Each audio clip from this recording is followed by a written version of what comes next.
National weather bulletin में आप सभी का बहुत बहुत स्वागत है। मैं हूं देवेंद्र त्रिपाठी। अगले 24 घंटों में यानी कि 22 अक्टूबर को देश भर में क्या कुछ बदलेगा मौसम में, आइए जानते हैं। सबसे पहली बात तो बंगाल की खाड़ी पर 22 अक्टूबर को निम्न दबाव का क्षेत्र बन चुका होगा और बंगाल की खाड़ी से बादलों का एक नया फ्लो, नया झोंका भारत की तरफ बढ़ता हुआ नजर आएगा और ये फ्लो सबसे पहले प्रभावित करेगा तटों को, यानी ओडिशा और कुछ आंध्र प्रदेश के तटों को, साथ ही साथ गंगीय पश्चिम बंगाल के तटीय क्षेत्रों को प्रभावित करना शुरू करेगा। 22 की रात से आप देखेंगे यहां पर बादल बढ़ने लगेंगे इस पूरे रीजन में, नागालैंड, मणिपुर, मिजोरम, त्रिपुरा, साथ ही साथ बिहार, झारखंड, पश्चिम बंगाल और ओडिशा, इन रीजन्स में तमाम हिस्से ऐसे होंगे जहां पर नए सिरे से नए क्लाउड दिखाई पड़ने लगेंगे और वो इस सिस्टम के कारण होंगे। ये सिस्टम 24 लो प्रेशर बनने के बाद जल्दी ही 23 और 24 अक्टूबर के बीच में डिप्रेशन में तब्दील हो सकता है, यानी कि एक नया खतरा मौसम के रूप में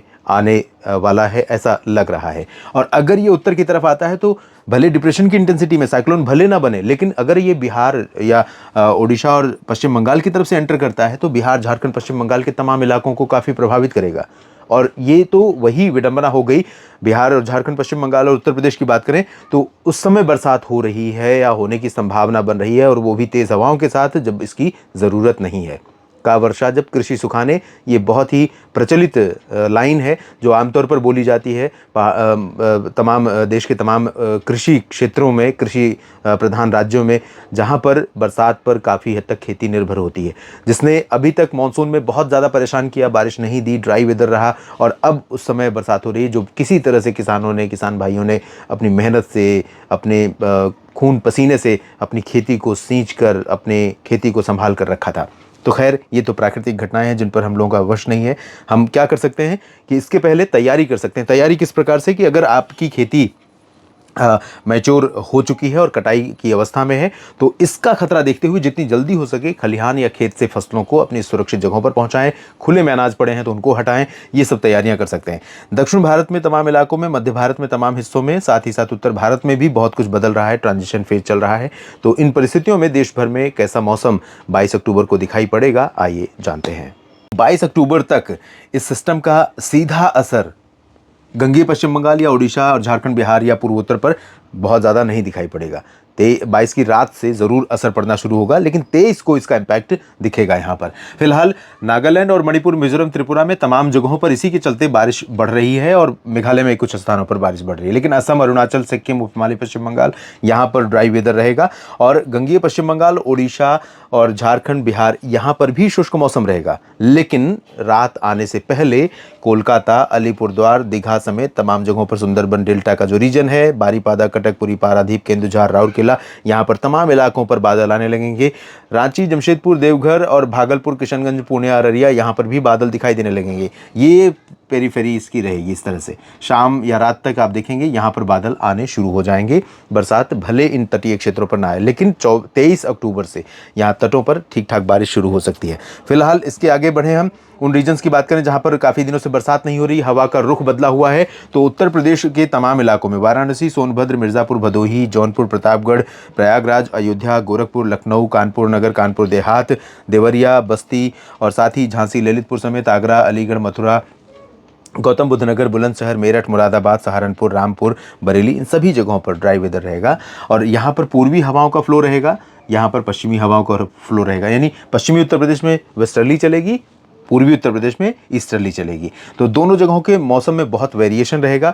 यहाँ पर दिन में आसमान साफ रहेगा, यहाँ पर भी आसमान मुख्यतः साफ रहेगा, लेकिन धुंध थोड़ी आनी शुरू हो जाएगी, धुंधला मौसम लगेगा, दिन में उमस भी रहेगी, रात में भी बहुत अच्छा मौसम नहीं महसूस होगा। इधर रात में अच्छा, दिन में बहुत गर्मी होगी। दिल्ली और हरियाणा, पंजाब, चंडीगढ़ तथा राजस्थान के भागों में भी शुष्क मौसम रहेगा और हवाओं की दिशा पश्चिमी होगी, लेकिन पोल्यूशन लेवल यहाँ पर बना रहेगा। राष्ट्रीय राजधानी दिल्ली और वेस्ट यूपी से लेकर के इन सभी रीजन्स में 24 घंटे के बाद 23 और 24 अक्टूबर से यहाँ पर स्थिति क्लियर होगी, जब तेज हवाएं चलनी शुरू होंगी, आसमान साफ होगा। उत्तराखंड में थोड़े बादल रहेंगे, हो सकता है बूंदाबांदी हो जाए कहीं पर। जम्मू कश्मीर, हिमाचल और लद्दाख, गिलगित बाल्तिस्तान, मुजफ्फराबाद में शुष्क मौसम रहेगा, कोई बारिश की उम्मीद नहीं है। मौसम अभी उतना ठंडा दिन में नहीं हो रहा है, रात में भी उतनी ठंडक नहीं है। मध्य भारत के क्षेत्रों में गुजरात और मध्य प्रदेश भी धीरे धीरे क्लियर होने लगे हैं और रेन बेल्ट यानी वर्षा का जो पैटर्न है वो थोड़ा नीचे की तरफ शिफ्ट होता हुआ दिखाई पड़ रहा है। लेकिन महाराष्ट्र का पूरा हिस्सा प्रभावित होता रहेगा। महाराष्ट्र में बारिश की गतिविधियां तमाम जगहों पर बनी रहेंगी और मध्य प्रदेश में ये जो जबलपुर से लेकर के भोपाल और उज्जैन इंदौर तक का क्षेत्र है, इस पूरे, अगर मैं यहाँ पर अर्धचंद्राकार बनाऊं इस तरह से, तो लगभग ऐसा रहेगा जो प्रभावित होगा, जहाँ पर बादल होंगे। बैतूल, खरगोन और माफ कीजिएगा, मांडला तथा आसपास के भागों में कुछ बादल रहेंगे और भोपाल तक बादल रहेंगे। कुछ इलाकों में यहाँ पर हल्की से मध्यम बौछारें गिर सकती हैं। ऊपर की तरफ लाइट रेन की संभावना रहेगी। हो सकता है उज्जैन, इंदौर और आसपास के भागों में भी बूंदे पड़ जाए।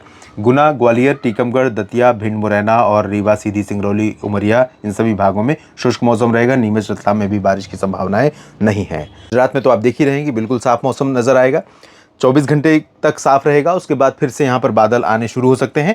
इधर दक्षिणी छत्तीसगढ़ में कुछ इलाके, दुर्ग और जगदलपुर और सुकमा, दंतेवाड़ा, बीजापुर, यहाँ पर कुछ हिस्सों में हल्के बादल आ सकते हैं। दुर्ग से लेकर रायपुर, राजनांदगांव, महासमुंद और आगे की तरफ बढ़ते चले जाएं, ऊपर पेंड्रा रोड, और कोरिया, सरगुजा, अंबिकापुर, रायपुर, रायगढ़, जशपुर, इन सभी, कबीरधाम, कवर्धा, बेमेतरा, बलौदाबाजार, भाटापारा, सभी जगहों पर ड्राई वेदर रहेगा। यहाँ पर भी शुष्क मौसम ओडिशा में रहेगा, दक्षिणी क्षेत्रों में एकाध जगहों को छोड़कर।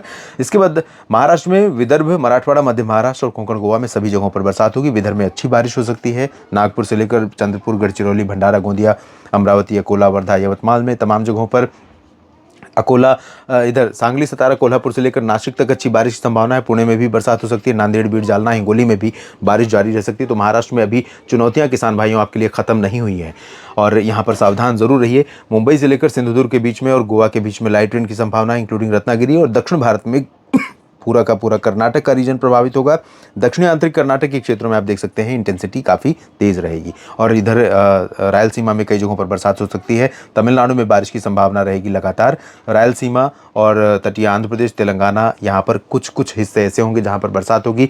ज़्यादातर जगहों पर यहाँ ड्राई वेदर रहेगा। हैदराबाद, खम्मम और आसपास के भागों में, यहाँ तटीय इलाकों में भी, और केरल में भी बारिश की गतिविधियाँ बहुत कम होंगी। तटीय कर्नाटक और लक्षद्वीप में भी बारिश की संभावना कम है, लेकिन पुदुचेरी, चेन्नई और इंटीरियर तमिलनाडु तथा आसपास के भागों में कुछ जगहों पर अच्छी बरसात की उम्मीदें हैं। नेशनल वेदर बुलेटिन में अभी के लिए इतना ही। लगातार बने रहिए मौसम तक चैनल यूट्यूब और फेसबुक पेज पर, और साथ ही साथ न्यूज़ मीडिया मंच यूट्यूब चैनल पर। आप सभी का मेरे साथ जुड़े रहने के लिए दिल से धन्यवाद कहना चाहूँगा दोस्तों। और ये भी आपसे निवेदन करना चाहूँगा कि अगर आपको जो जानकारियाँ मैं देता हूँ आपको किसी भी प्रकार से उपयोगी काम की लगती हैं, किसान भाइयों के लिए उपयोगी लगती हैं, तो इसको लाइक और शेयर करते रहा करिए। साथ ही साथ अपने क्षेत्र के मौसम के बारे में, इस वीडियो के बारे में अपने विचार ज़रूर लिखते रहा करिए। और अगर आपने इन चैनलों को सब्सक्राइब नहीं किया है और मौसम तक फेसबुक पेज को फॉलो नहीं किया है, लाइक नहीं किया है, तो निवेदन करूँगा कि इतना सपोर्ट ज़रूर करें। धन्यवाद।